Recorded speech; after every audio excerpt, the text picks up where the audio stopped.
A person's ability to manage money can tremendously affect their life and relationships, and those habits start young. Here this morning to talk about how parents can teach financial literacy and instill good money management skills in their children. Financial advisor Dave Anderson.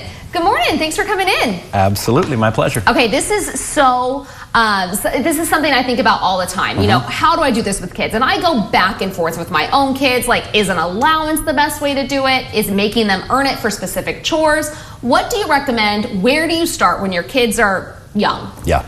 It's important to understand that whether you're talking about it or not, you're teaching lessons to your kids. They're watching you. They're watching how you deal with money. They're watching how you process the stress from money. They overhear conversations with your spouse about money issues. So you're already teaching your kids about money. What I would say is take control of that message. Be proactive about it. A lot of parents are afraid to go to their kids and say, hey, I want to talk to you about the bills that we have to pay and the financial struggles that we experience as a family. I don't think you should be afraid of that. The earlier kids can be exposed to conversations about finance, the more comfortable they are with it. And then it becomes a world that they're familiar with. And so in the future, when they're faced with their own problems, it's something that they've experienced already. It's so important. First key is talk to them. Okay. All right. And do you recommend an allowance system? I do. You know, there's mixed reviews on allowance and whether it works or not. In my family, I've used an allowance, and I think I've used it effectively. And one of the keys for that is having tasks associated with the money, so that they know, hey, I'm getting paid this for a reason, and then continuing that conversation about what are we going to do with this money? Are we going to save it? Are you going to spend it?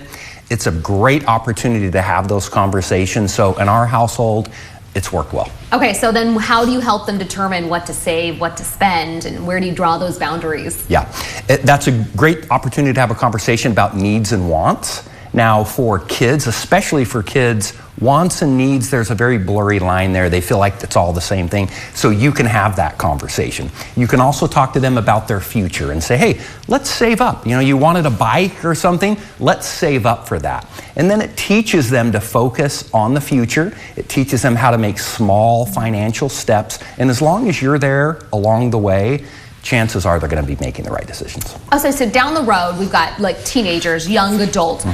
Is helping them build credit from a young age, is that important? Very important. Especially for older teenagers. So all of my kids have entered college now.